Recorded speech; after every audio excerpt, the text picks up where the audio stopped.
show you like care about your lawn? We've discussed my apathy towards the monoculture, especially like how it pretty much didn't exist up until after World War II.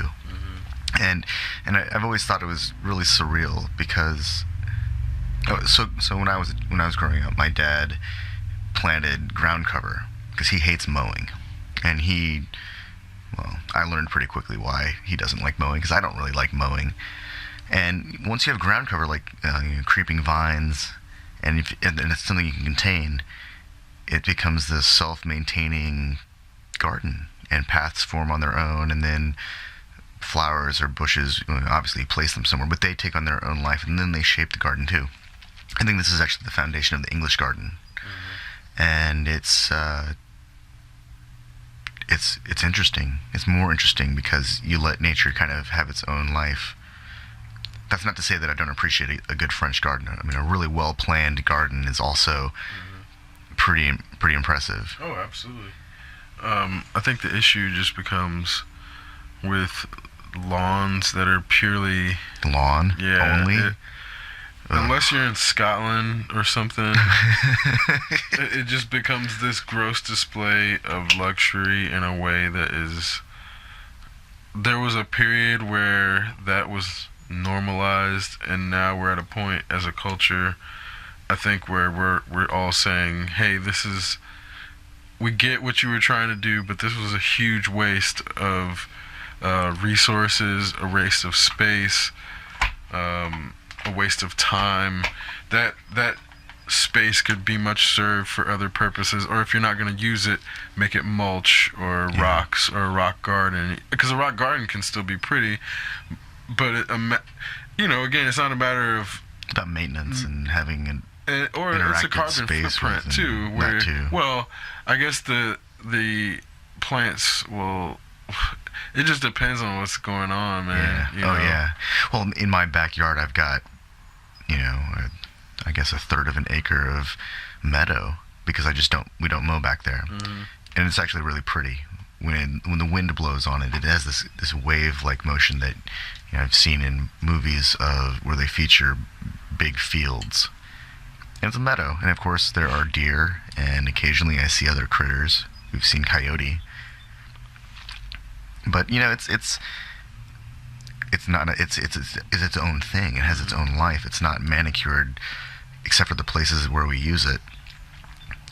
And so, I don't know. I just don't understand it. My dad has this theory that people that mow their lawns regularly are addicted to the fumes of the mower. I wouldn't doubt it. And the cut grass. It's a combination of the two, but there's definitely some kind of effect that it has on the operator. Maybe part of it is being shaken really hard by a motor too. Yeah, I mean, I could understand how some people would use that as their zen, but that's not real zen when you're destroying the planet in the process. I think that's the issue. Is it would be great if the grass wasn't completely useless. Or an invasive monoculture that's not supposed to... Well, and I think the kind that they use is the type that deer can't eat, or else it makes them throw up. Yeah. And it was bred specifically that way so that the deer wouldn't eat their... God forbid you have deer roaming through your grass eating... Who would want that? Who would want that? God, that sounds atrocious.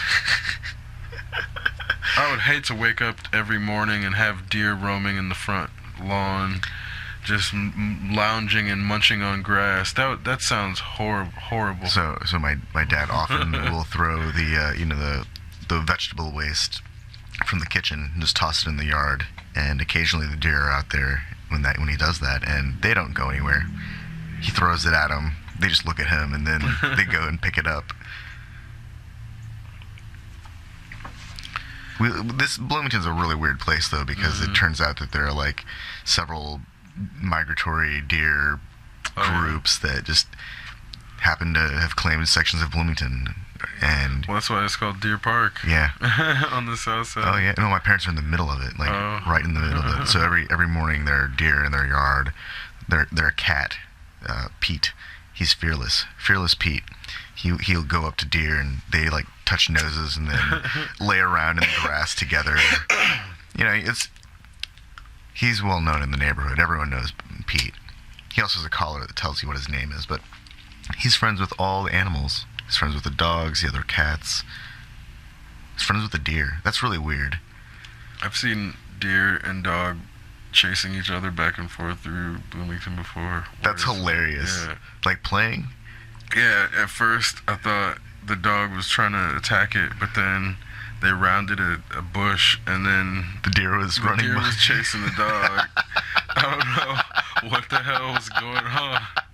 But this was the craziest 10 seconds because I was sitting at my office desk looking out the window and I see a deer running towards the window and I wasn't, you know, I didn't think it was gonna come through the window or anything, but it was charging at me enough. That's just not the kind of thing you expect to see. You're not expecting to see this in downtown Bloomington. I mean, it's not like Bloomington's a huge city or anything, but you're not expecting to see a deer. Yeah. And like I said, then it rounds this bush with the dog chasing after it. And then, for whatever reason, the dog took out in front of it, and the deer starts chasing the dog. And I didn't even know what to take of it. You know, it seemed like they were playing. They totally were playing or something. Yeah. Or maybe it was a sheepdog that thought it was a different kind of animal. Yeah. I don't know. I've encountered dogs where the instructions are don't touch them. They're not dogs. Treat them. They think they're sheep. So let them be sheep, and they'll protect the sheep. Yeah. So that's what they're there for. You know, I think it was like a month ago or so, there was a video circulating the internet of a cow running through like Noblesville that sought refuge at a Chick-fil-A. That's amazing. Like interrupting traffic. Truth is stranger than fiction. Police officer and like animal control trying to corral it, but it works its way to the Chick-fil-A parking lot. Saw the signs. Yeah. It's like, this place won't hurt me.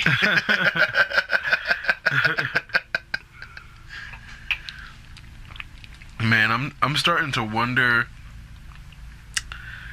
after a lot of reflection, if the pervasive hamburger culture is a derivative of colonialism. Because at the end of the day, there's just so many other foods that are accessible and available that aren't hamburgers, that it's not that I think Americans are incapable of having complex palates, because even hot dogs, man, you know, that's like a variation on a sandwich sausage food, right? But in the sense of the hot dog stands aren't as pervasive as they used to be. Yeah. But the hamburger joints are everywhere. And now hamburgers cost $20. I mean, there's the $20 but there's the 99-cent double cheeseburger. You have the full spectrum. Yeah. Even down to the gold fleck. I've paid upwards of $9 for a hot dog before, and it was worth every penny. It was delicious. It was made out of, actual beef. Mm-hmm. It tasted like a steak. It was served with steak sauce. Yeah. It was fantastic. Although it was more like a pre-chewed steak. Now that I think about it, it's kind of weird. Anyways, continue, please. Sorry. No, I mean, it's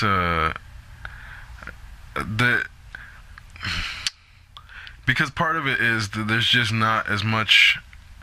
I mean, I guess there's as much access to chicken, but that's cultural as well too. That's all about throwing slavery in people's faces, because the problem is slaves only had access to the bullshit pieces of animal, and they got the chicken gizzards and fucking. Well, you know, during World War II, they stopped calling them hamburgers because of the German connection. Hamburg, Germany, and they started serving them with freedom burgers. No, they started serving them with gravy and called them the Salisbury steak. So take the bread away, add some mashed potatoes, gravy, put some gravy on the steak, throw some corn on the cob on the side, and voila, Salisbury steak dinner was born. And that's the answer to the hamburger. That's the variation of the hamburger. It's like on the path to the meatloaf, basically. Mm-hmm. And, you know, the meatloaf is a really interesting thing. What was it? Paul Prudhomme. He's like... I mean, but the only reason I say this is at the same time, this is like right after the... It's not... Is post colonization, but India is still under the thumb of Britain. Yeah. Well, and that's kind of where I think that the hamburger itself, at some point there's an attempt to make it the all-American sandwich, because hamburger culture doesn't really exist the way that it does here. It doesn't really exist elsewhere. That's what I'm saying. This what you're talking about is exactly what I'm saying. This is like a white. I had to go to a Chinese. I had to go to a American-style restaurant in Hong Kong to get a hamburger, and it was run by. It was started by a guy who came to America and loved hamburgers and brought back American-style hamburgers. And then they inadvertently sat me down in a booth with a Monroe County license plate. The only thing that, I mean, it wasn't the only thing, but one of the major things that made me start thinking about this was when I was in India. I was on the bus at the airport and I heard some British dude talking about how much he wanted a hamburger. And I'm like, are you fucking serious? You have access to all this other types of food. There's all different types of meat. There's lamb, there's fucking chicken. It's not like you can't get meat in India. It's not like you can't get meat in India. But you want a hamburger? What kind of shit? And this was what made me start to wonder, where I'm sitting here, the way that the bison was systematically just wiped out, and then the scientists saved the bison by backbreeding it with the European and getting the genetics out. However that happened, there was something where it's basically the Westerners wiped out the bison and then quote unquote saved them. But karma doesn't work like that. Right? No, for sure. No, for sure. And this is why I'm just trying to. I'm trying to figure out if there is some latent colonialism that is in this hamburger culture, because it's something that I've been thinking about, where there's just too little food variation in the American palate, and so much of it comes back to hamburger and fries. It's funny. When I think of a hamburger, I think of good old-fashioned greasy flat top like Hinkle's. Hinkle's to me represents the quintessential hamburger experience. It's greasy. It's a little bit... You need to wash your hands afterwards, but it's worth it. You might get a little on your face, but you'll enjoy every second of it. You're probably going to get a little gassy later, but damn, was it worth it. Oh, it was so good. That's like how I feel about that kind of hamburger. But once it becomes a fancy burger, then I feel like I need to start eating with a fork and a knife. Right.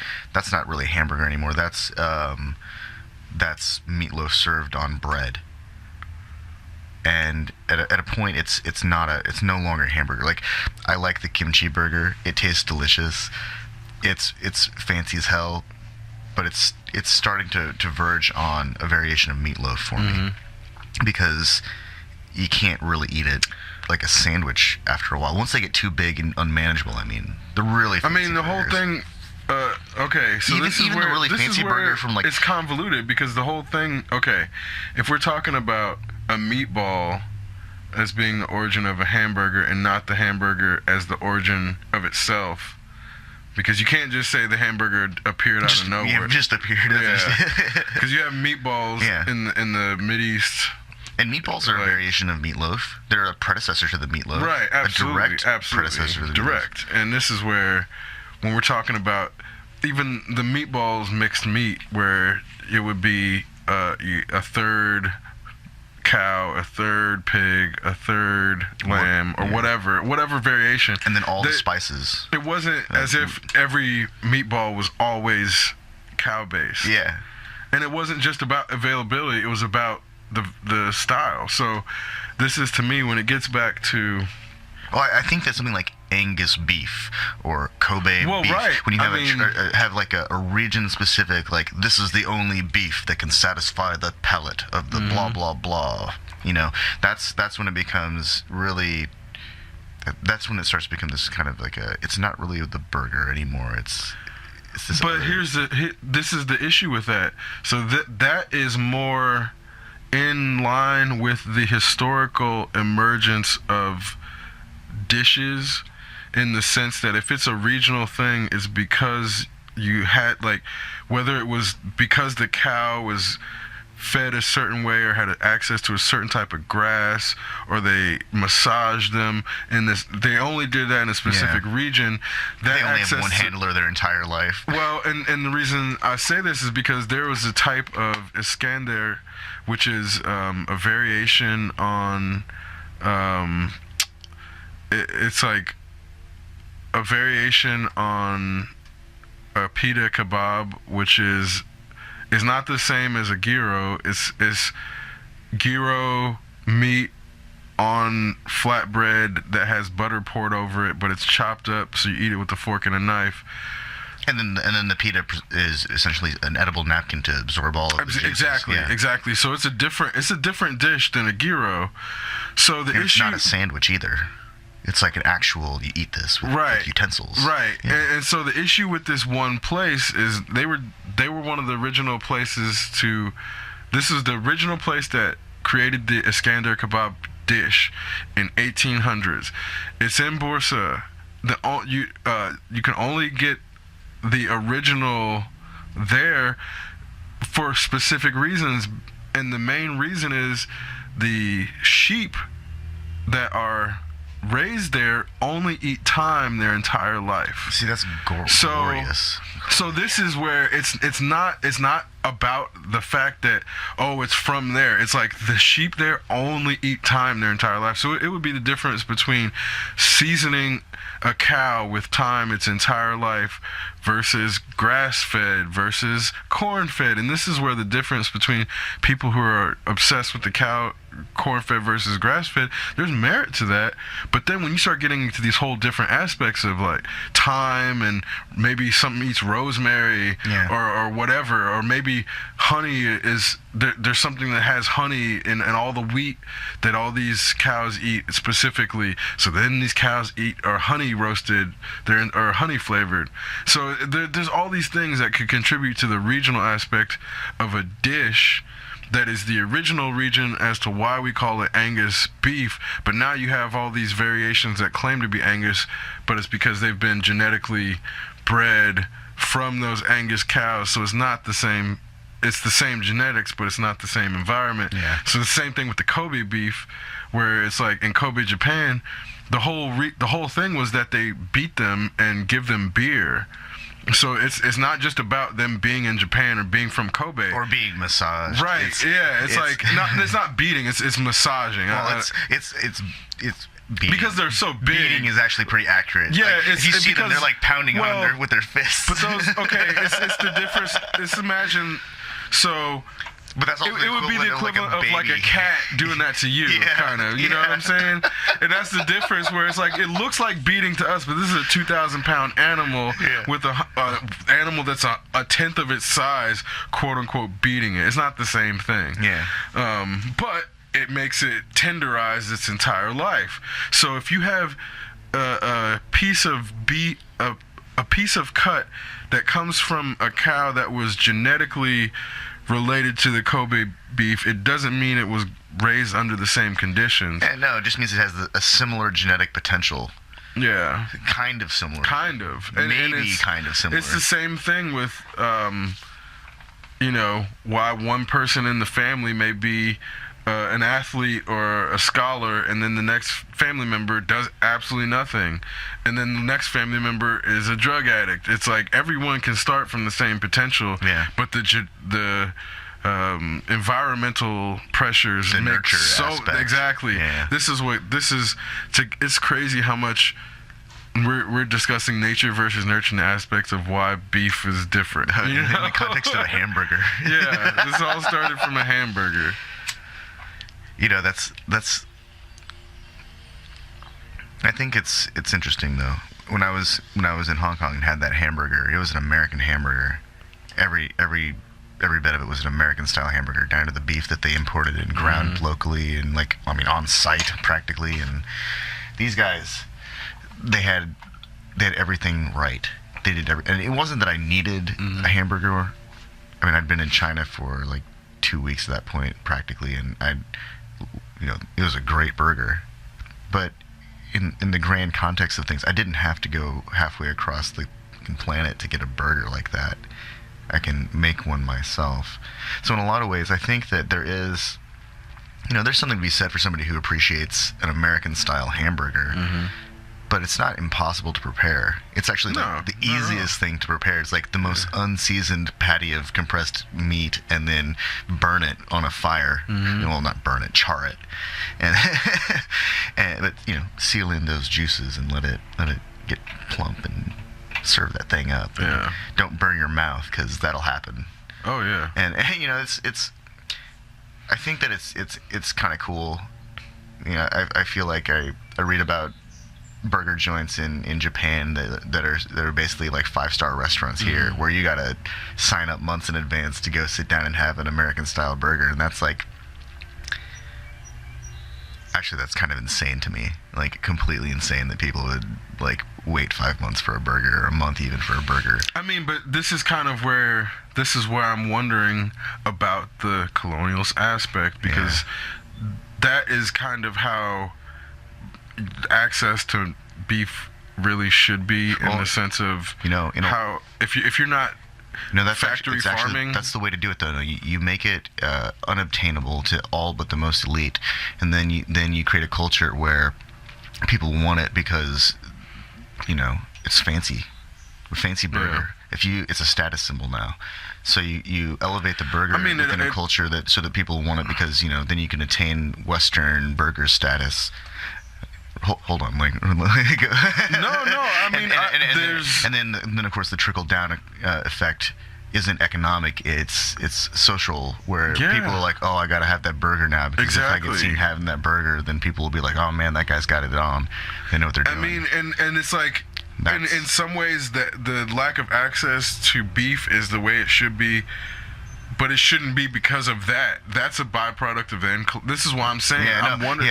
Like what I just described is just late stage capitalism, and post-colonialism. It's cultural, in the same way that you see Japanese people and Chinese people break dancing and braiding their hair in cornrows, wearing tracksuits, like trying to adopt black culture in a way that it's not even about monetizing it.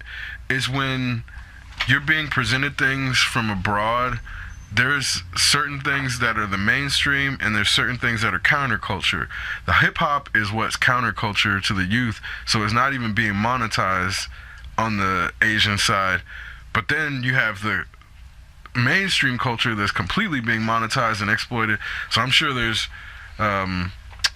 you have all these things, like I see people posting Japanese Kit Kat variations, and they'll buy 10 different 10 different types of Kit Kats, and it's like, well, this is great to have these different variations, but people are trying to express unique identities by buying things, and that's something that's a imposition of this late stage capitalism that's really a shift of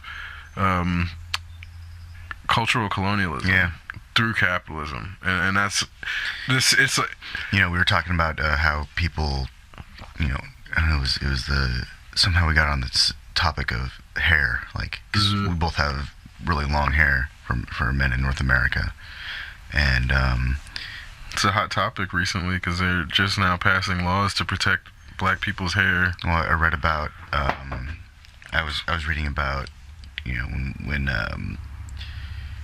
when kids would get taken away from like Native American reservations, they would get placed in facilities, and then they would cut their hair. Yep. They would go, and that's how it's one way that they would take the identity away from people. And it never really occurred to me how much of my identity is tied to my hair, except for the few times that I have cut my hair off. And then I look at those pictures and it's like, whoa, who is that person? Yeah. It's kind of a surreal experience, because I feel like at this point there have been fewer years with short hair than long. At least especially as an adult, where it's like I'm making a decision for myself not to do anything to it. But I think that's one of the other things that I've noticed, that like with like hairstyles, as hairstyles get adopted at high levels too, and like, because high fashion and the way those kinds of trends move around, and that's another way that this colonization of culture is occurring. Yeah. Stealing people's hair that's actually kind of interesting, because I don't think there's as much of an emphasis on the importance of keeping the hair within Western culture as there is in Eastern culture or African culture or Caribbean culture or South American culture even. Like, they don't even really have much hair. It's all, jungles. But even then, like, it seems like they're, like, from what I've seen of National Geographic or Discovery Channel, there are very distinct, like, tribal hairstyles that emerge. And a lot of it seems to be like there's a lot of identity tied to the way people keep their hair. And then some of the most ornate headdresses I've ever seen they're all about wrapping the hair into the headpieces. And so that's like, maybe I'm just not exposed to the right amount of it. I mean, I'm aware of like Kentucky Derby style headdresses or hair pieces, but those aren't quite as hair centric. Those are just ornate hats for the most part. Well, have you seen any of the like the black people hair shows? Yeah, that's just incredible. Chris Rock highlighted some of it in Good Hair, but that was a real. They're still going on, but it was real hot in the '90s. Those hair shows were. Man, it was like a real big part of the black community. Yeah. Because they would have them in not just Atlanta, but in different cities. Well, I feel like, let's see, I feel like there was a pretty good period of time when there was a diversity of black hairstyles in the media and like positive portrayal. It wasn't just like, weird steps and lines and things that don't make sense, or there was actually like people were able to carve out complex images in people's hair and then create scenes. That stuff was really cool. Well, I think it may have been overplayed at some point. Not overplayed, been taken too far. But some of that stuff was amazing. Well, I think what ends up happening is now you have the most powerful black woman in America as whether it's Beyonce or Serena Williams, mostly trying to make their hair look like white women's hair, and it's never something that is empowering to the young women. And I think you had a period where you had the Erykah Badu's and the Queen Latifah. Queen Latifah would go back and forth,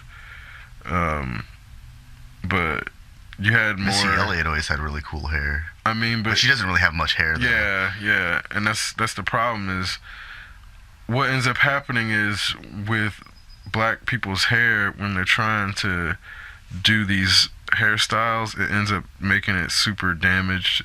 So if you perm it more than 3 or 4 times, then it won't grow longer than a foot. So then you gotta wear weave, and then you gotta wear fucking wigs. So it's this cycle of making people damage their hair to then start buying Indian people's hair that they're so fucking, they can like glue it on. Yeah, and that's the craziest part about it is like, I've seen those videos where they like glue hair on and then have you seen where the hair's coming from? No. Dude, that's the fucked up part about it, is there's all these people it's not just India, but it happens in China. There's people who grow their hair. They're doing it a lot of times as monks, and then when they're donating their hair to the monasteries are taking it, and then they're Just selling it, and if people have no idea that these people are making fucking so much money off the hair trade. Oh, so it's this weird double-ended. Those poor monks. Yeah, they're probably really like taking good care of it too, because they're like they think it's for something good, right? Yeah, I think the monks are being taken advantage of. It's not all this, but that's one of the big areas of it where there's people who are being. Hopefully, they're at least being trained in advanced Shaolin Kung Fu. No, that's not the same. Well, that's horrible. Not the same type of monk. No, that's even worse. Yeah, they're being totally shafted. Yeah, these are definitely not. You will trade your hair. We will teach you Kung Fu. But that's that's a really bad movie.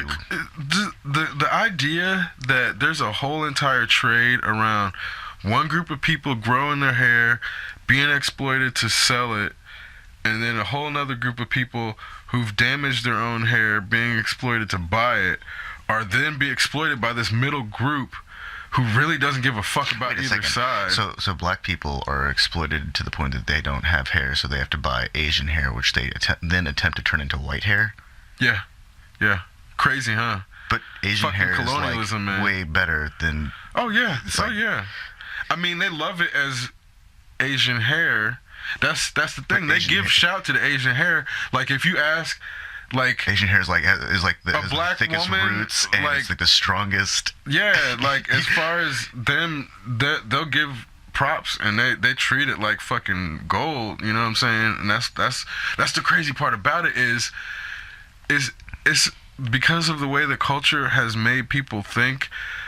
People treat their purchased hair better and more valuable than their own hair. Isn't that fucked up? I know it sounds even crazy to say. I actually have a super minimal hair care regimen because I don't want to put a bunch of chemicals in my hair. Mm-hmm. There are certain shampoos that I like because they have a certain pH, and it opens up the follicles on my hair just right, mm-hmm. and then it's kind of I attempt to strike a balance between the shampoo and then the water in the pipes, so that if you get the pH shift between the two just right, when the soap is rinsed off of the hair, the water actually acts to close the follicles up with its pH. There's a way this works. Well, here's the thing, though. So, what can you think of a negative word associated with Asian hair that is a culturally known word? It's taking you way too long. Holy crap! No, I can think of a gesture that my mom or my grandma would make in Chinese, but in English. Yeah, no, I really can't. So that's what I'm saying. No, I mean, Asian hair is fetishized to the point that exactly. There's like not even a negative word about it. There are entire schools of beauty school that focus on how to treat hair, so that think about using those how many negative Asian, words Japanese for razors. black hair you could think of off the top, like at least 2 or 3. I mean, you don't have to say them, but I know you can, like... Yeah, but I'm not sure. so here's the dilemma, is, like, I'm not sure if those things are actually negatives. Nappy? Nappy. Oh, I didn't even think of that, though. I thought of, like, coarse and dense and... I mean, you're thinking as a rational, non-racist person. I'm saying... The words that are in the public lexicon. Yeah, but that's the thing. Like nappy wasn't even a part of my lexicon. That's at that what point. I mean. There lies the dilemma. I'm already biased. Like, I'm a biased participant that I lack the complete lexicon of racist terminology. So if I say kinky hair, who's there's no other race that you would think of. When I think of kinky people. hair, I think of 80s blonde chicks in metal videos or strippers. Well, that word has, yeah. I mean, if you're thinking of that kind of kink. Yeah, and unfortunately, see, that's the thing, is like I think that there is a... we're starting to delve into semantics here, but there are a lot of words that have this spectrum of meanings that not everyone is aware of or even utilizing adequately in a given situation.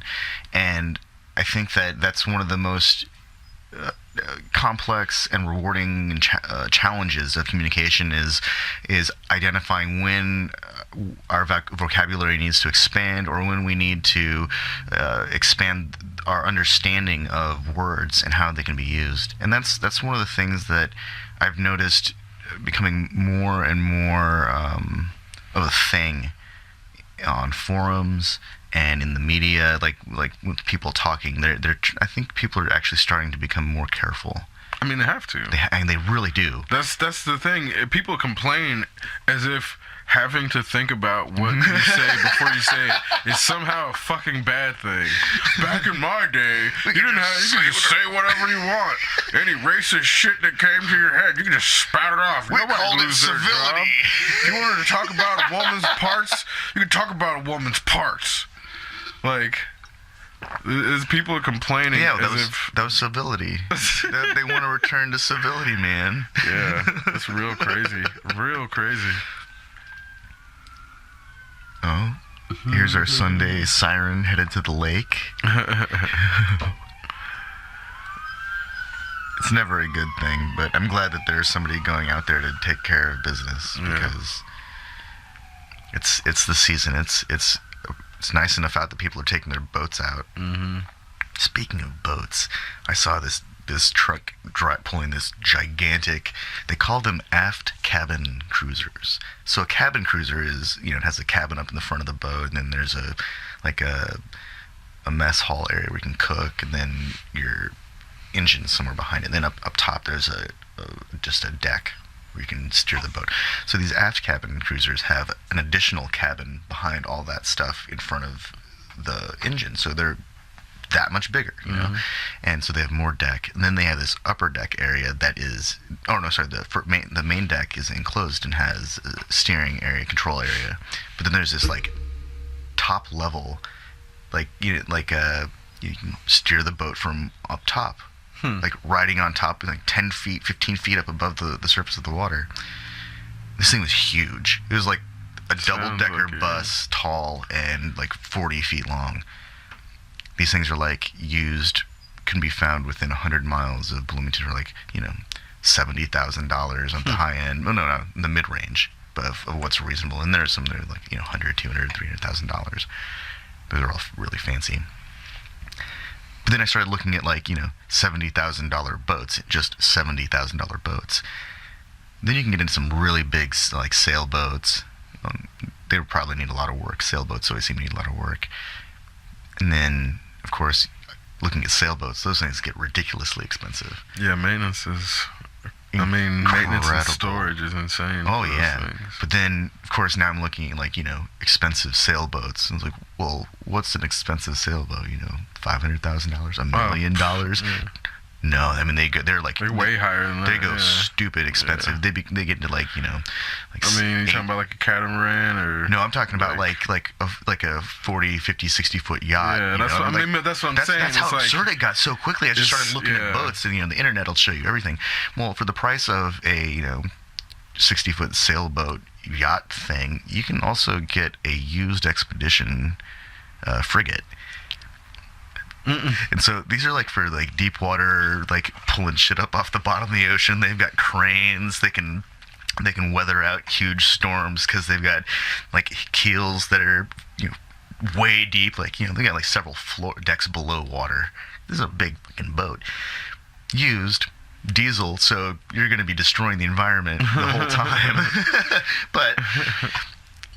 And then of course I realize I'm looking at several $1 million expedition boats that are used by guys who's that guy, Jacques Cousteau, that are designed to transport small submarines. It's right. What the?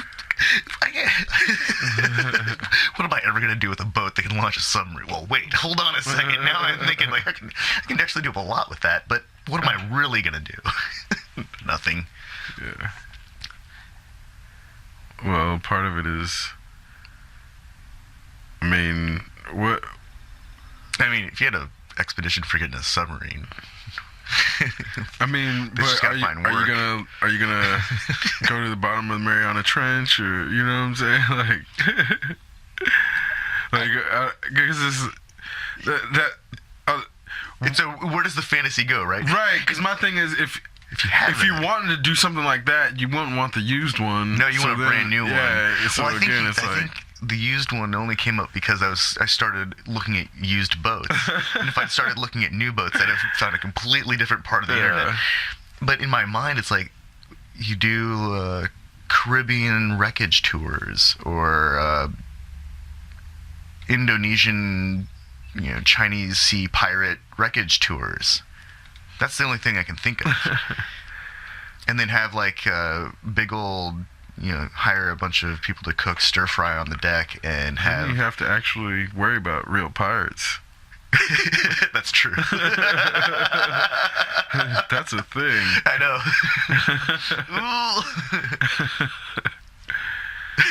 Which is where, I don't tell you that in the fucking owner's manual.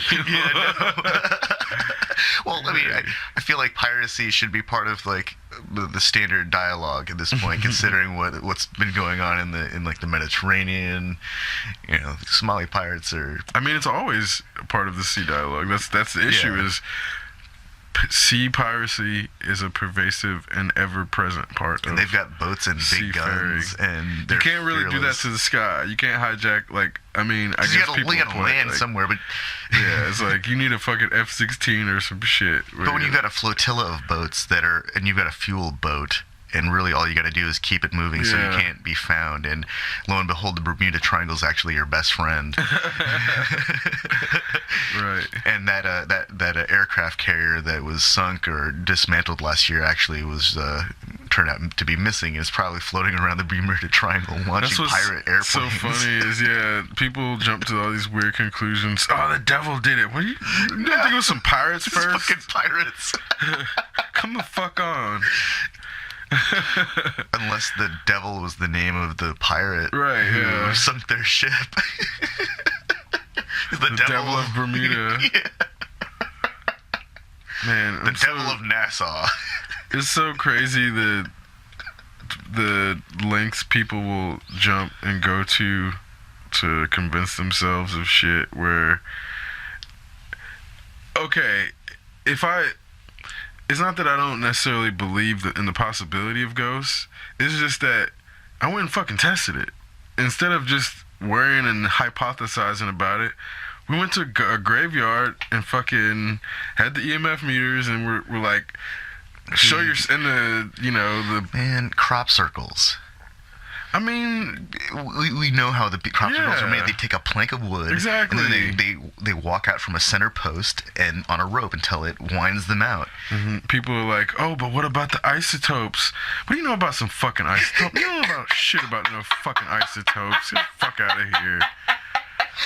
And it's like people isotopes only make sense if you're like doing geological survey of like a large swath of like deep ground, so you can like register like 1,000 years of change. Dude, people want to can't do that with like science when it reinforces their shit. You can't check for isotope differentiation with like a layer of grass. Yeah, but they'll swear that the grass that is part of real crop circles has different ionization. Oh, it's been ionized. It's got a magnetic charge. Yeah. Its covalence is off by 0.3 millijoules. Man, I used to be a child, and again, I thought I was open to these things, and it's not. Crop circles have nothing to do with extraterrestrials, and in fact, I assert that if alien life gets here from somewhere else and starts drawing in some fucking grass, fuck them. We don't want to talk to them. They're stupid. No, they have bad communication skills. That's the kind of thing that teenagers would do. It's like some teenage spacefaring aliens are like, hey, let's go to Earth and leave some crop circles for the rednecks. Yeah. Like, that's some fucking bullshit. That's like, we're not dealing with the best of their best. Those are intergalactic taggers at that point. Exactly. Exactly. Well, maybe they've got some cosmic hip hop that we need to get in on. How do we know they already haven't? And that's the problem is, it's funny when we look at music as being a benign creation of human beings and not as if it's its own life form. Is in the sense of we're so stuck on humanoids what if hip hop is its own fucking life form? In the sense of, this is what the Greeks thought. The Greeks thought the muses were, I mean, they embodied them in forms to represent the idea of living art. Look what rock and roll has become. Look what jazz is like an academic conservatory pursuit now. It's like it's dead. When I listen to when I listen to this stuff from like Jazz Festival, the Jazz Fest up in Canada, like, it reminds me of the same stuff that I remember hearing in high school. And I don't think that I mean, I know that there are young jazz musicians, and I know that they're fantastic musicians. Their musicianship is top notch. There's no questioning that. But it's not, I don't know. Maybe it's me. Maybe my expectations have changed. Maybe I'm asking for more. Oh. Maybe I'm asking for more than what the culture really should be expected to deliver. Like, I know that electronic music has changed a lot, and then there's still an underground electronic music, but is there still an underground jazz scene? I mean, I'm assuming there is in the sense, but okay, so I think what you're getting at is, in the commercial, in the context of the music industry, I think in terms of, like, there's an industry, a commercial industry that sits above ground, that is like all public and like, hey, look at this, and we want to have stories that people can latch onto and consume. And then and that's never been where recreation or creativity and then happens. there's the underground, which is DIY, and it exists for itself, and it's where art happens. Right, and this is the problem. And then it becomes commodified by trying to make high. This is where the problem of turning high art into what makes it into the mainstream as recognized as being quote unquote valuable, then makes it difficult to parse out what's quality and what's actually just formulaic imitation, because then people can't.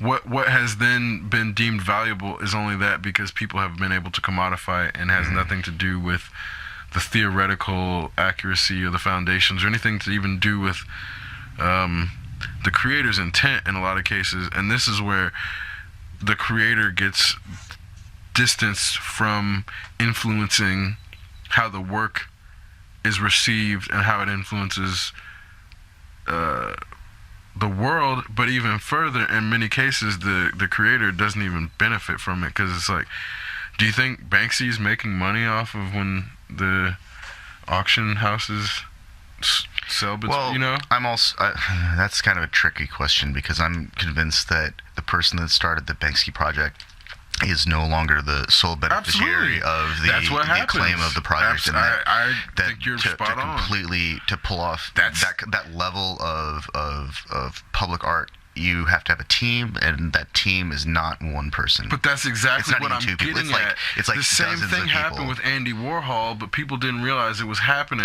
right in front of their eyes. Andy Warhol wasn't making probably 70 to 90% of the shit after he got popular. He had a team, and he was just signed putting off on exactly. It. So this is what happens when it gets commodified. That type of warehouse manufacturing production gets applied to what was once creative, and people then are unable to tell the difference because the name is what's stamped on it. And now we're at a point where this is, again, the quality is never actually associated with the name, and at the end of the day, the quality has to be judged by history and not by those who are influenced by the marketing. And this is the core of why we know that jazz and, I mean, really kind of hip-hop right now are quote-unquote dead, in the sense of the creativity is happening in a place that's so far from the mainstream that it's almost not there. Well, I feel it sucks, man. I feel like rap music, right, at this stage, it's almost a caricature of itself. Absolutely. In a lot of the same ways that okay, so Tekashi 6ix9ine solidified metal, rock and roll transitions into metal, and then there was a phase where it was like it was all gymnastics, and it was this like guitar techniques that are just like, they look incredible and they sound amazing and they're almost impossible without like years of dedicated study. And so the corollary is the Midwest chopper style, where you have guys like Tech Nine, who are just like,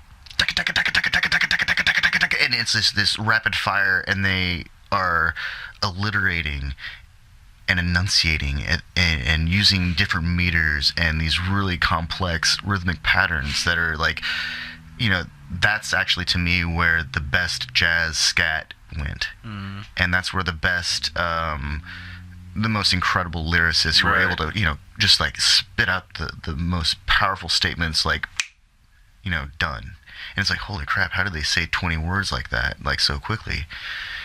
And then the same thing with, so what happened with the guitar music world is there was the backlash in the 90s with like alternative. They're like, no, we don't need to play like that. And Nirvana, they're like, why would I waste my time? Right.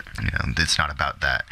It's about these words. It's about this emotion. And that isn't a reflection of these things. So it became more complex, and then so we have this like generation of rap where it becomes more emotive, and the complexity of the lyrics and the relationship to the music actually becomes a little bit deeper.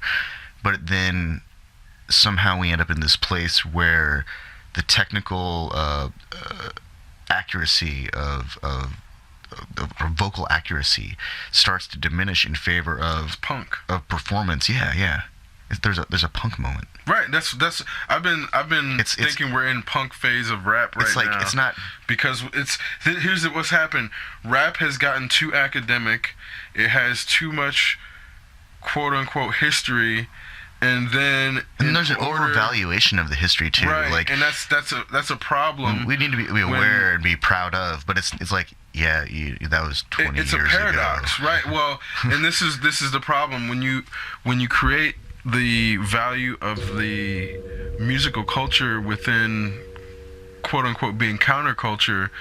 And then rising up against authority, you then can't establish too much authority within the culture without being hypocrites or then pushing the youngsters against you in the same way that rock did that to the punk. So it's like, this is what's funny to me about all the people who talk shit about the youngsters is they're actually making them more inclined to go crazy towards the punk. Every time I read in the media about the leaders of an anarchist organization. Right, yeah. It's like, wait, no, that's not how it works. Sorry. Yeah. No, old people don't realize when they become old and they start talking about back in my day and the kids these days, and those people still think they're young in their own heads, but they don't hear themselves saying those things. Yeah. Because people. There's certain young artists that are shit. Yeah. And I'll just be like, no, that person's shit. And when I say things like that, people will think I'm doing that, but they don't hear me listening to the other artists that I think are good. No, I got it. I was talking to somebody about that last night even. It's like what I always say is that you are old when you can't hear the music through the noise. Mm-hmm. If all you hear is noise, right, you're in the wrong room. Yep. And it's not gonna. It doesn't. Whoever can't hear the music, it doesn't help them to stick around longer if they just can't hear it. Because there really is there's an actual physical point when our hearing diminishes to the point where we just can't hear the high frequency information that makes those sounds have meaning. Yep. And once that happens, I mean, that's an actually really unfortunate condition. That's like hearing loss, severe hearing loss at that point. And there's an entire generation of people who listen to 80s and 90s hard rock and metal who probably can't hear very much of anything, and so to them techno music is just whoompa whoompa whoompa whoompa whoompa whoompa whoompa, and we all know that it's more like boots and cats or chunk. and that's the thing, is that there's a lot of information that gives it direction and meaning, and I think also people have a hard time understanding what's going on with electronic music because whereas in the past there was a pitch-based melodic interaction, now we have frequency, comb filtering, and filtering-based melodic interaction. And so it's different. Well, and a lot of electronic music is it's almost minimalist in its approach, even though the construction may not be minimalist in terms of how the previous generations are used to constructions of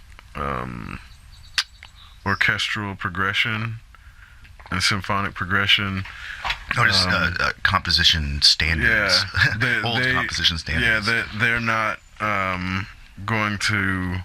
I mean, but that's why they hated hippies. So this is the people who didn't understand the hippie movement and didn't understand jam bands and those things also don't understand electronic music because they don't understand the abstractions to minimalism while also having a lot of textures and layers.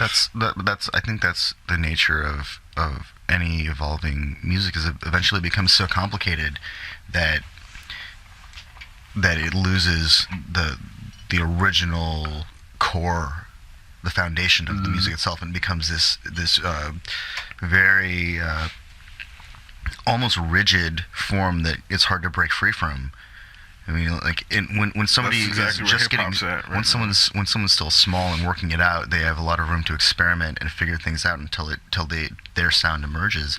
But once they land, I feel like artists are under a lot of pressure to keep producing the same thing, and that's got to be like just stifling as hell. Play Freebird. Keep playing Freebird too. Yeah. Oh, well, you're the only guy left from the original band. We want to hear that song that the other guys wrote. This gets back to that people's inability to tell what's actually good because they've been told what's good. So then if an artist brings out something new, they need somebody else to tell them if it's good or not. And they can't even judge whether they like an artist's music if nobody else has told them if it's good or not. It's this weird place for people's lack of confidence in themselves. It's a confluence of events where we have the Billboard Top 40. Because I'm looking at this Lil Nas X guy who hit the Billboard Top 40 on the country charts. Because of Billy Ray Cyrus.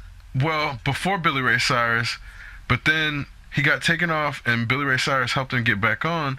But I'm looking at, he's got 500,000 followers on Twitter, and you can't go anywhere and not hear this song, and he's selling out stadiums. So it's this weird, the hype of a crowd, it moves in such a way that they will move in a direction they don't know they're moved in, but then when it comes to actually support someone, they don't know how to do that. Nas must have saved Miley's ass something serious for Billy Ray to pull some strings like that.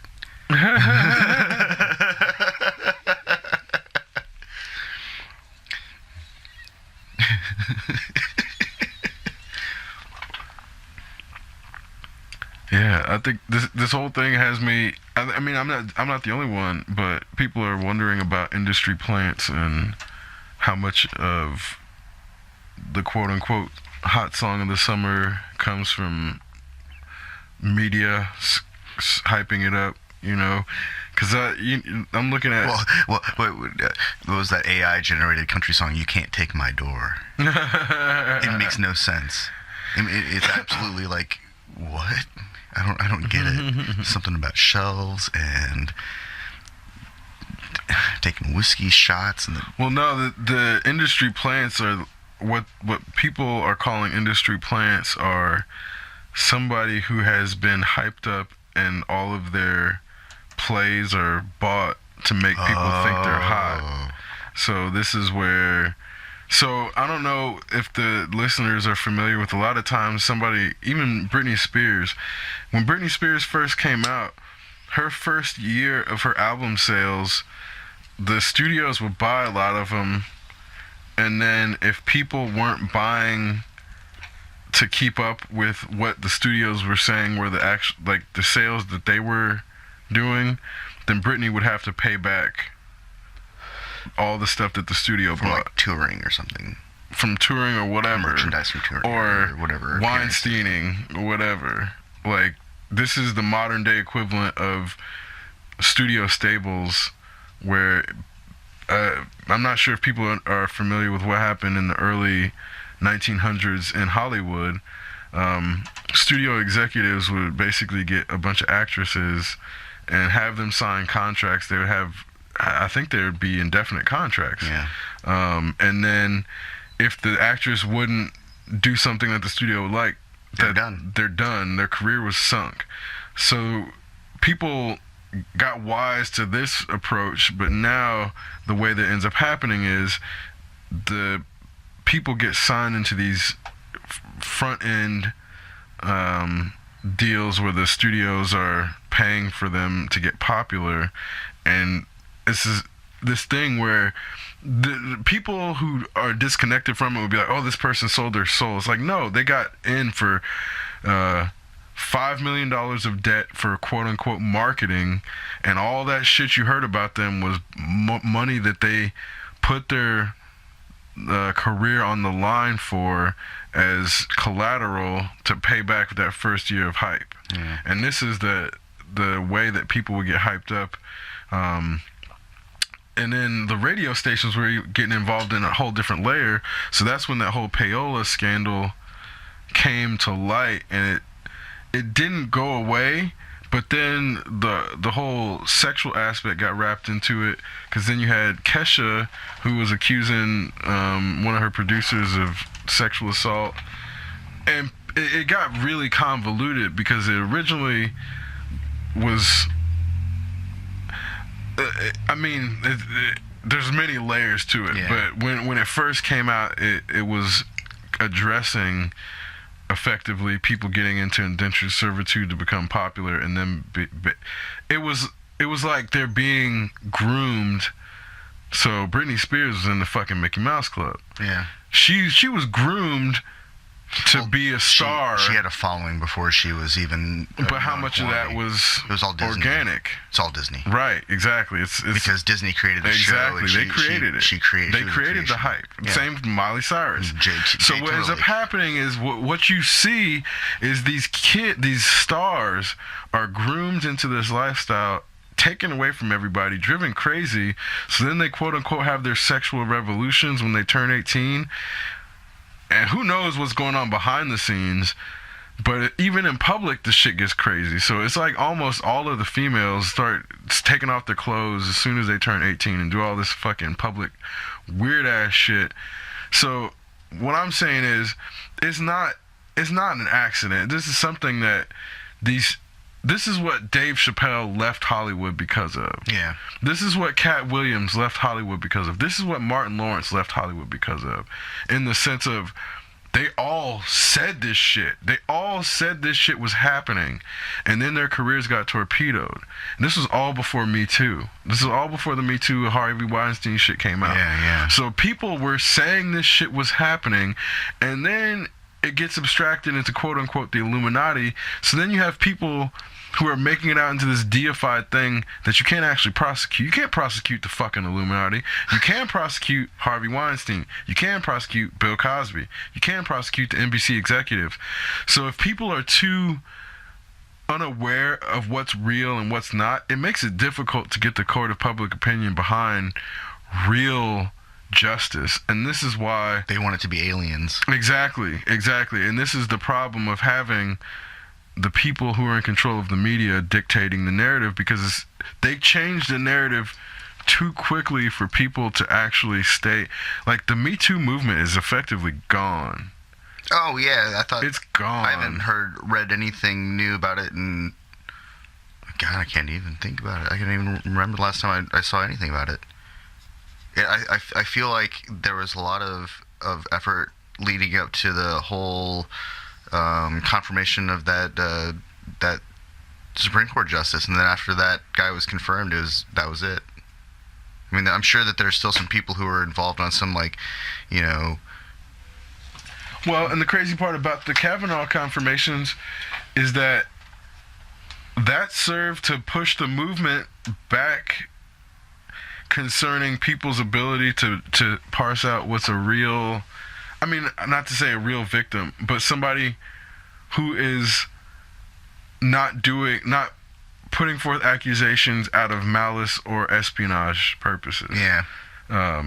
And this is where, after that, Kavanaugh, there was multiple people who were affiliated with the Kavanaugh thing who came out and then said that they were, I guess, incentivized to make accusations, which the crazy part about that is then if you're against the Me Too movement, you could have done that anyway. You could have sent someone to then discredit the movement by pretending that they were making accusations and then coming out and saying they were fake. There's so many things about social engineering and affecting public opinion that when in the absence of critical thought, reactionism is the standard. So when people... I remember when I was taking cybersecurity classes, the word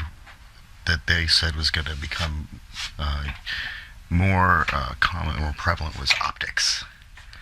The optics of a situation have to be able to control the optics of a situation. Yep. Because no matter what happens, there's always a way to present it, to force the perspective, so that somebody sees it in a certain light. There's always a way to alter the composition of a scene, so that when viewed through the lens of, defined perspective, it looks a certain way, and that leads to a decision, and that's how we manipulate the consent mechanism. And it's called push polling in the context of those polls that you always see. Oh yeah, those things are so weird. I always get the weird manufactured consent in the form of consumerism, where as in the notion of people, when we're saying, oh, we buy so much plastic, we have no say in the process as consumers as to how much plastic goes into the economy. It's not like we can come out and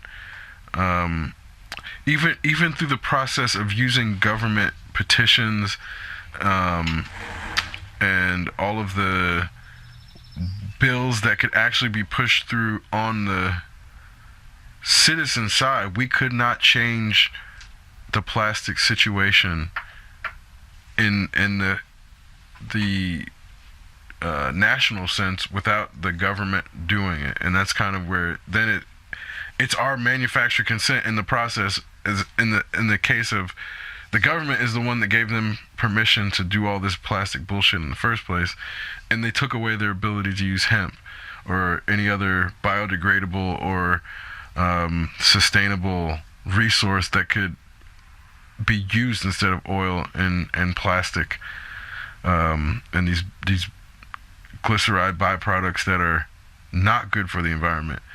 And again, we can't, besides actually taking to the streets and rioting, the political processes have been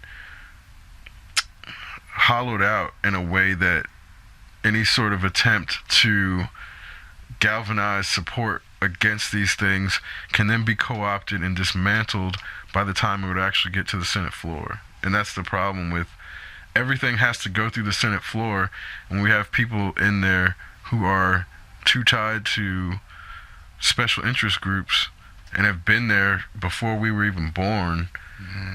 It makes it impossible to get. This is why we're perpetually stuck in fucking 1984. Yeah. And now we're regressing to 1955. It's like, we shouldn't have senators dying in office that were there before we were born. No. On a slightly related note, Governor Eric Holcomb signed Indiana Senate Bill 516, I believe. I heard, yeah. The hemp bill. Yeah. And within this bill, there is a provision that identifies smokable hemp flowers or buds as part of what's apparently acceptable. And so immediately I go to the internet and see smokable hemp flower? Really? Is this a thing? And then, of course, of course it is, CBD rich buds. Yeah. So I then found a place that ships out CBD buds, and it's possible to buy a quarter pound of Durban potion. Yeah, you can go get an Indy. Which is like, but for like $250 for like a quarter pound of bud. That's like a giant sack. Yeah, there's like buds. $500 pounds of CBD flower. You can go get in Indianapolis now that looks no different than THC flower. And they smoke just like THC flowers. I don't know if they keep the terpenes in them or not, but if they're smokable, I would assume they haven't done anything like that, have they? They may have, yeah, because I mean it may be genetic. Yeah. Because you can breed low terpene flower. So yeah, that I see there's definitely movement on the thing in Indiana, but again, my thing is, we were talking about it today.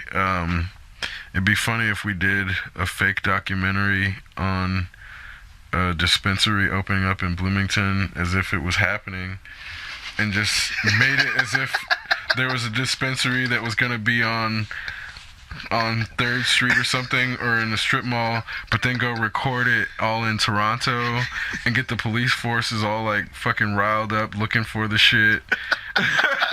And then have the population out looking for it, and then you have people trying to get jobs there, and people would be, out searching for it. So then it would be about getting, if people really wanted it, we'd be able to tell by faking the documentary on it. But this is because I feel like if the money that we spent faking a documentary, we could just open up our own shop for a month. Well, right? This is the thing. Or is the licensing we thought about opening up a fake front that was meant to look like a real front, but then you get arrested for doing that shit. Like,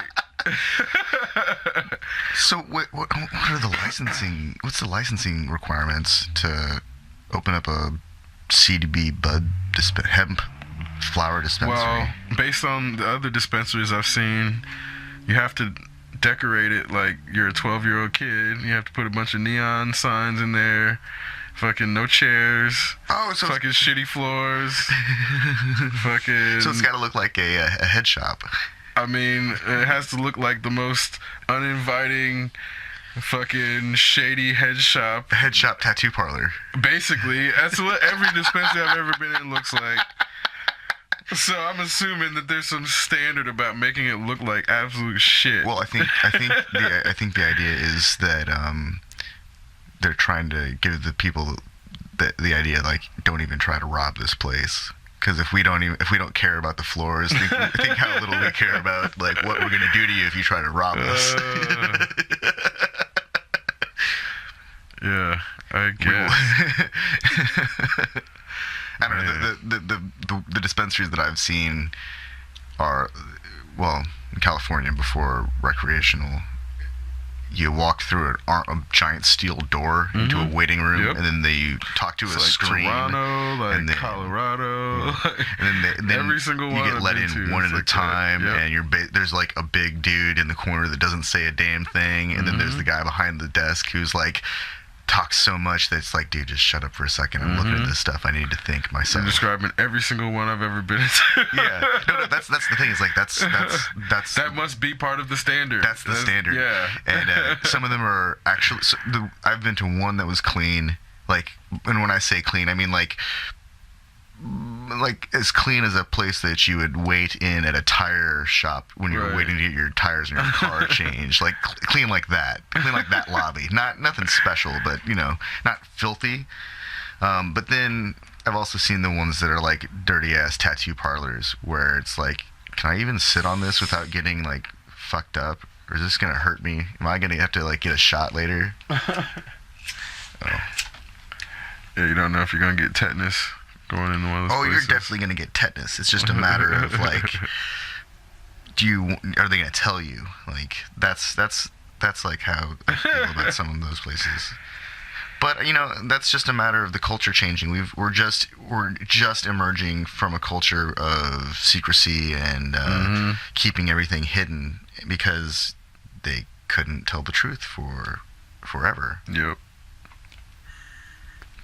And this gets back to that same. It's the same people who let. Okay. How do you say this? Okay, the previous generation didn't believe PTSD was a thing.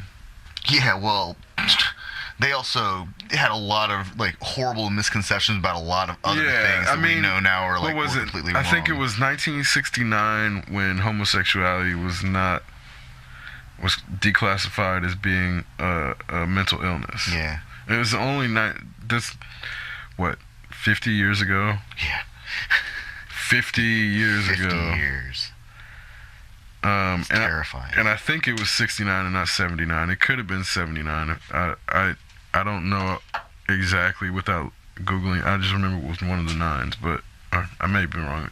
I may be wrong about the number, but it wasn't that long ago that homosexuality was not classified as a mental illness. We still have people today who are arguing about... They used to call AIDS GRID, gay-related like immune disease or something like that. And it had to be gay-related, of course, because the heterosexual population that was dying from HIV/AIDS wasn't coming forward or being reported. Because we lived in a society where, there was still some kind of weird version of secrecy for some people. But when there's a problem with a disease that's emerging, it's immigrant populations or ethnic populations or minority populations where the problems always arise first. Yeah, and I think that's actually a reflection of a culture that has really advanced medicine and healthcare.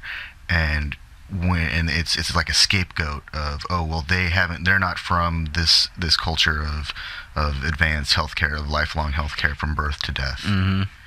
And so any lapse in that kind of level of healthcare, it raises questions or concerns. Well, what were you doing? Why did this happen? Why did you let this happen? You're from the future.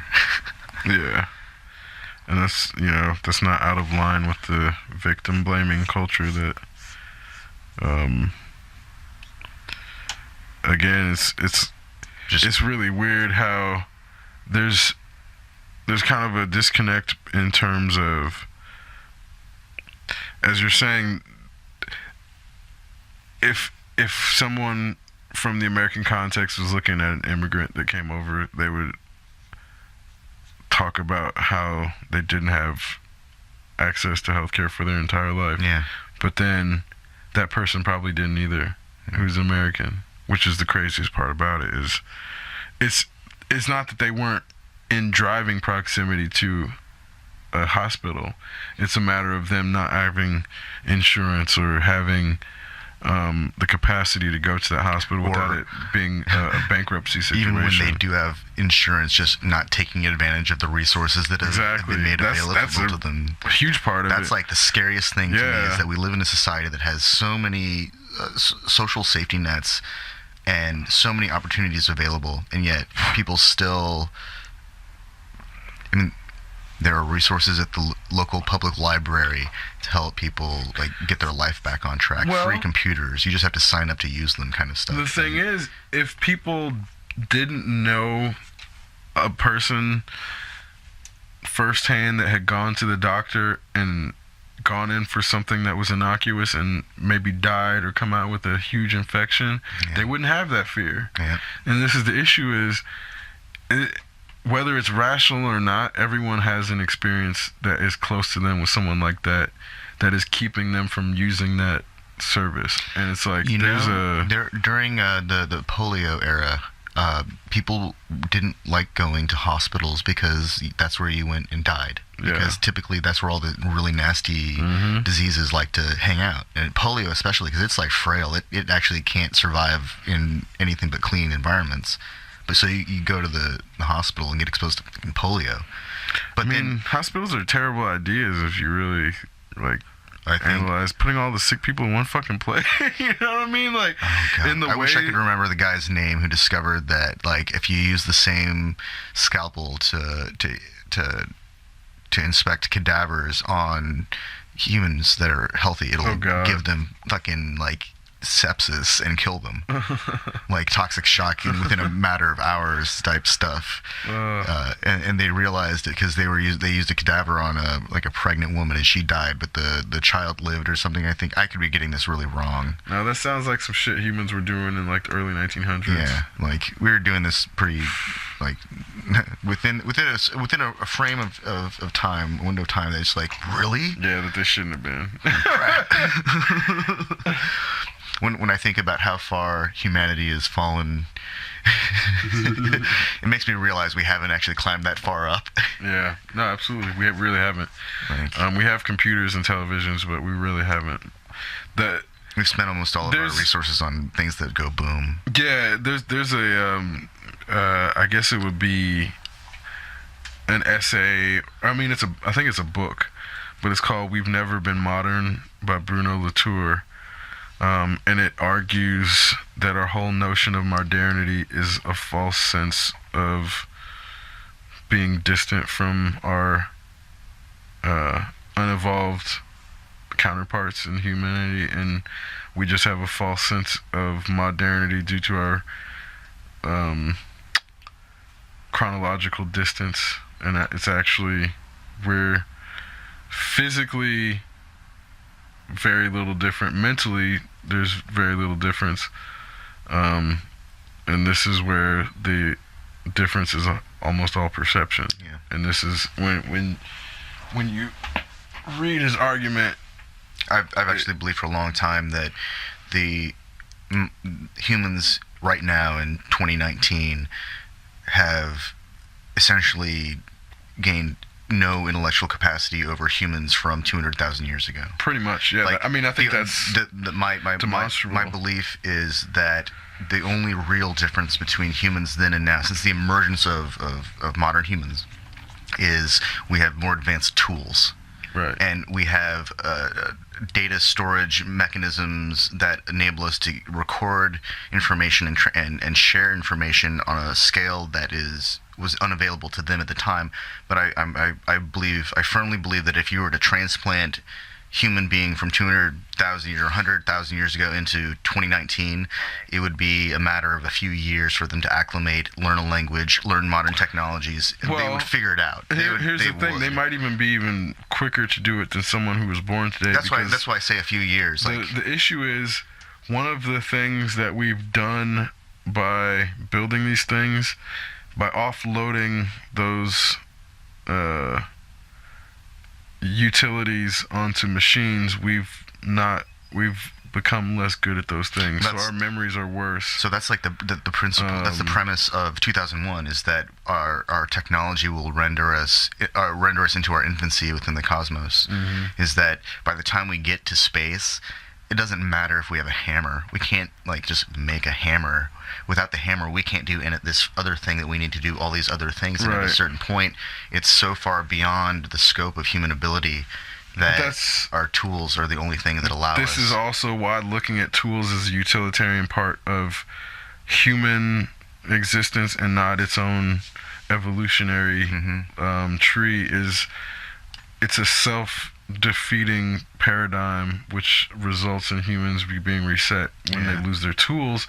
And this is the problem with attaching tools to humanity without giving tools their own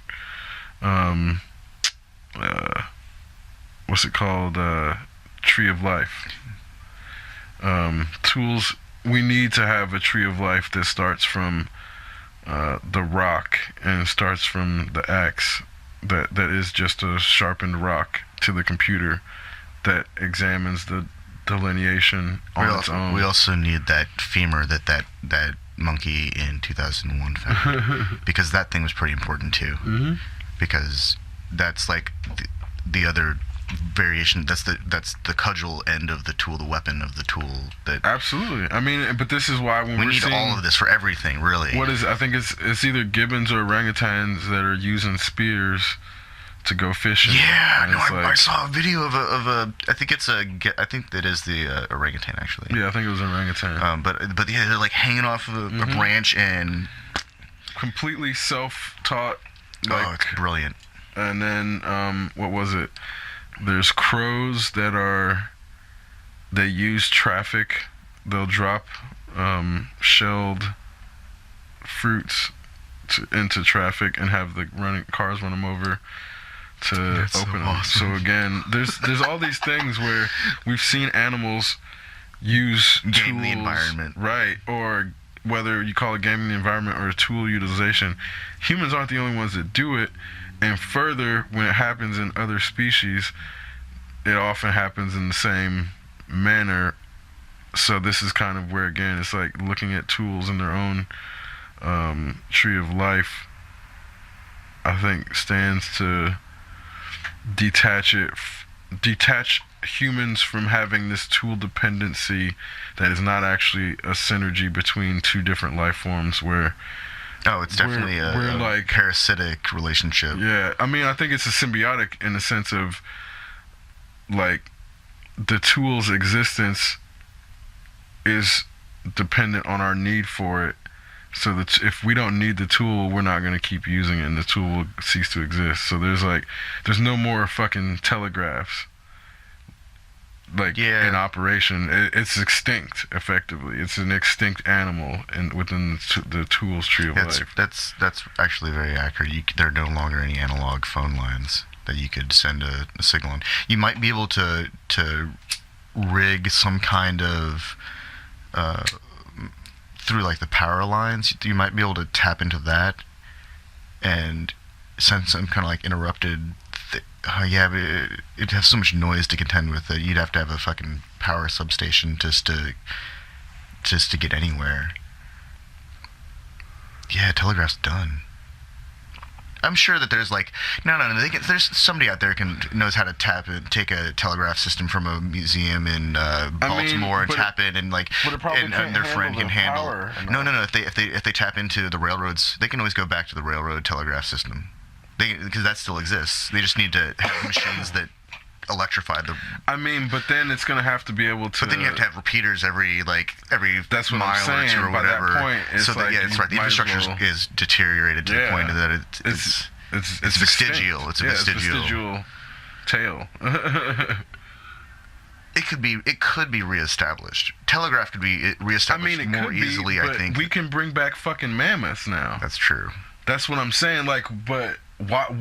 What purpose does the mammoth serve in the greater scheme, except for just novelty? And then when we bring it back, it dies out again because it. Ham radio is something that is pretty much a nascent technology, but still exists. Mm-hmm. I've actually considered getting a ham operator's license so that I can just broadcast into the sky. But I'm also considering getting a CB radio. Installing these things in my truck because I want to be able to like drive out into the middle of nowhere and like in case I get stuck, ask for help. I mean, but satellite phones exist too. That's true. I might also have a satellite phone. Would you? I mean, yeah, I guess you could have both. So part of the rationale for having the radio is that if you're in a certain region where that is commonly used by off-roaders, typically they will also have these kinds of radio systems, and so it's more like just like an additional safety net in terms of communication. Once you're in a place where, well, I guess the idea of the sat phone is that you always can see the sky. Yeah. If you can't see the sky and you're out in the middle of nowhere, you're in a lot more trouble than not being able to reach somebody with a radio. Ain't gonna help you either at that point.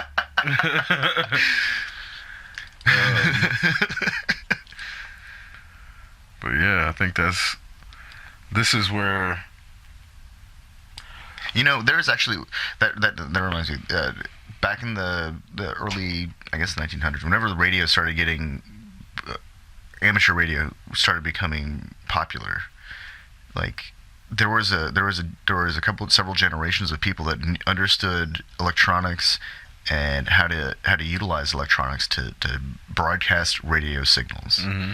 And somewhere that those skill sets started to be less valued, or they started to move into a higher level, requiring higher levels of education.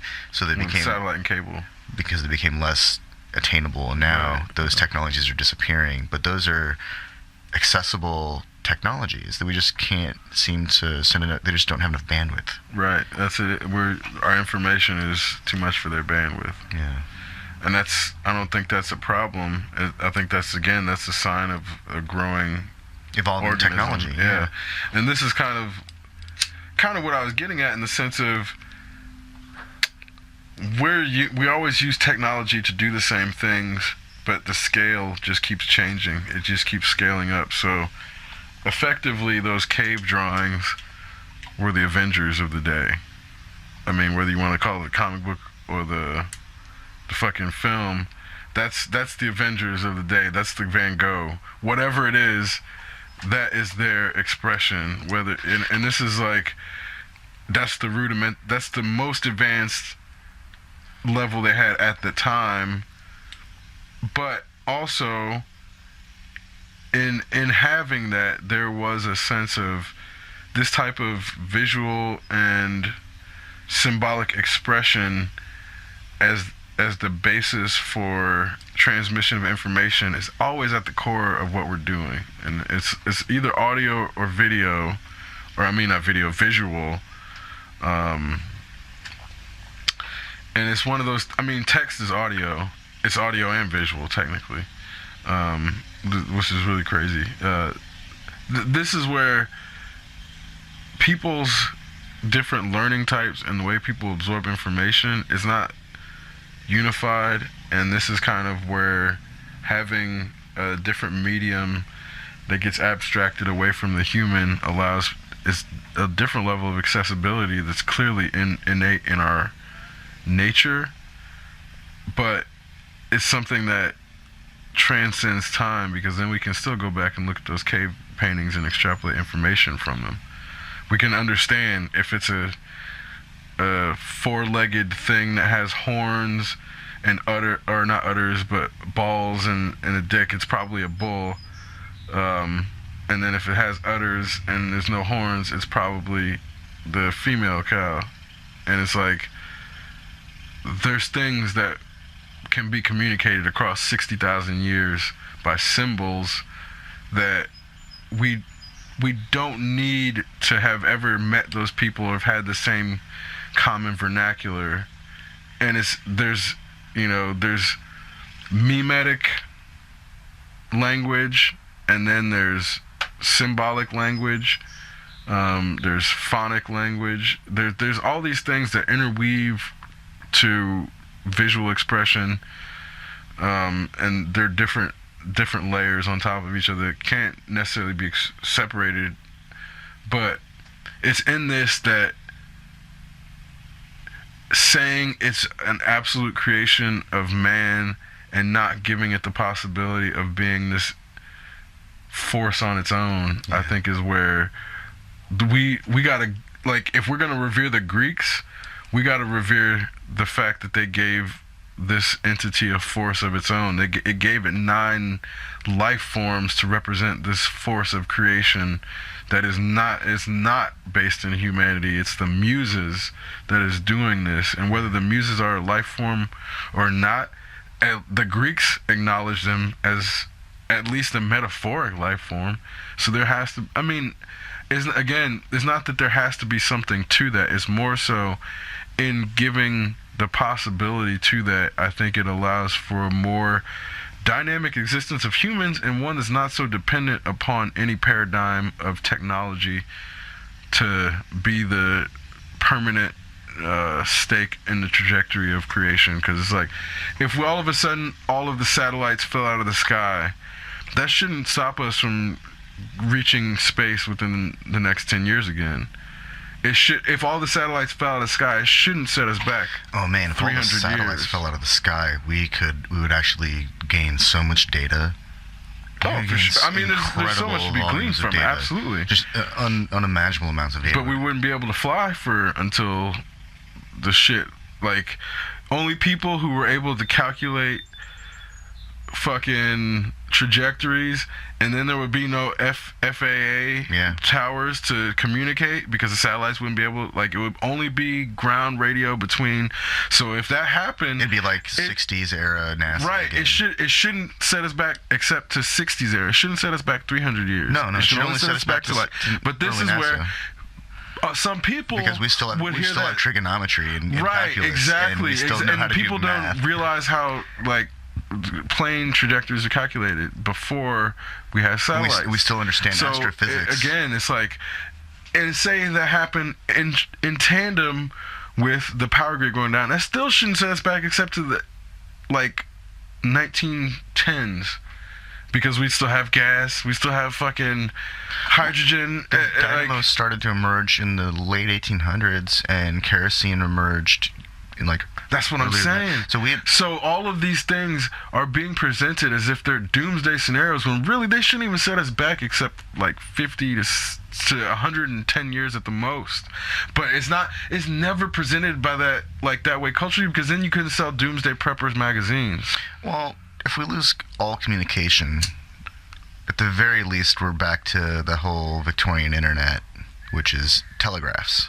And that would be 5 to 10 years of nationalized effort to reestablish the telegraph railroad network. Mm-hmm. That would be doable. That'd be a pretty simple works project act type thing. Yep. And so at the very least, we'd be in the 1840s, 1840.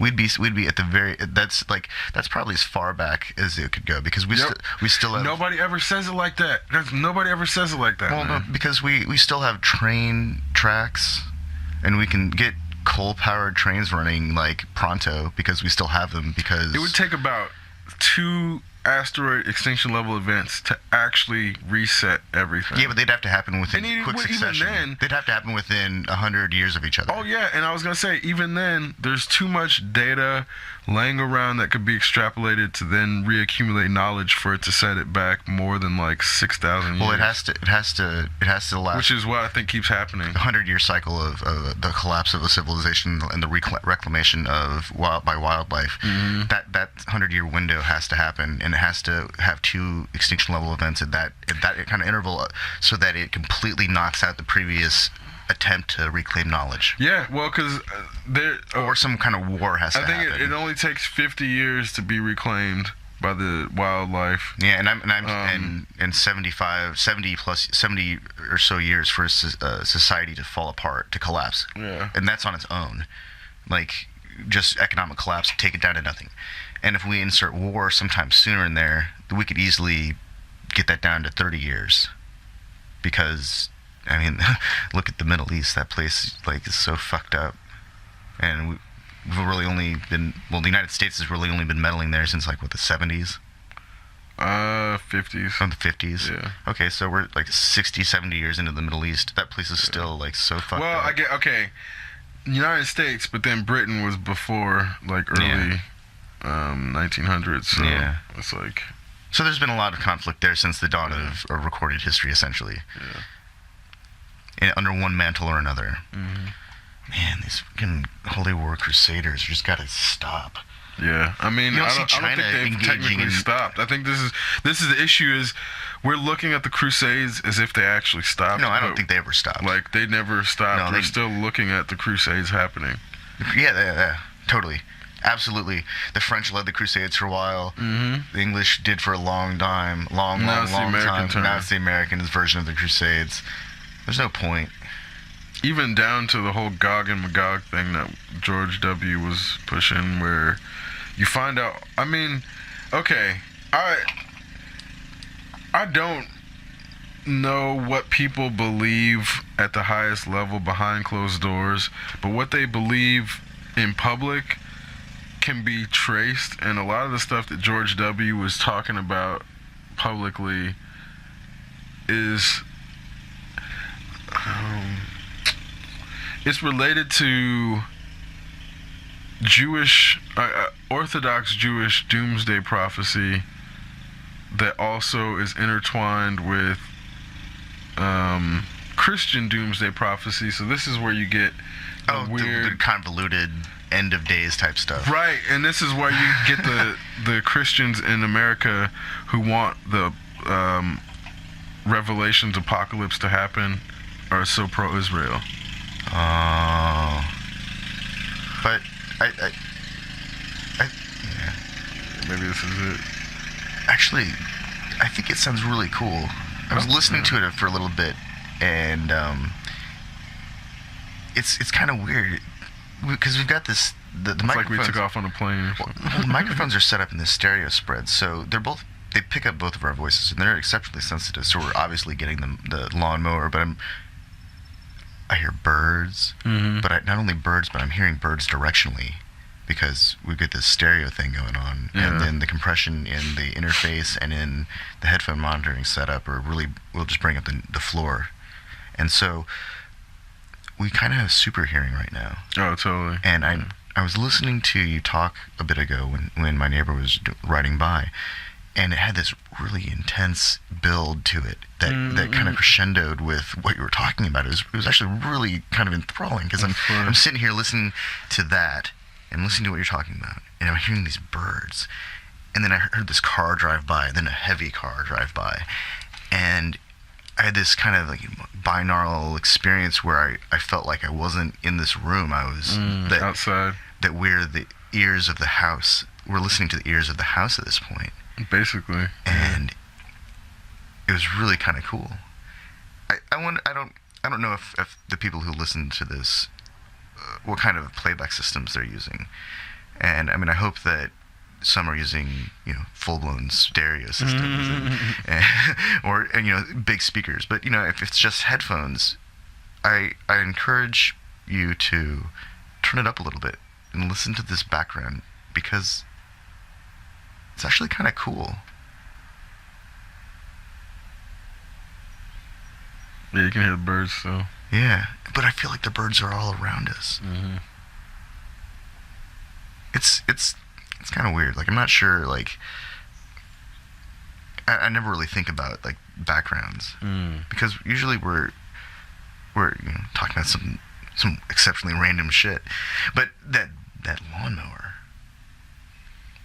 it had this, like, really distinct pulsing going on. And I can really, it almost sounded like it was in my head at one point. and that was kind of cool, too, because, you don't get to... we were talking about lawnmowers earlier and people mowing their yards. There you go. Right, yeah. Yep. Brought to you by John Deere.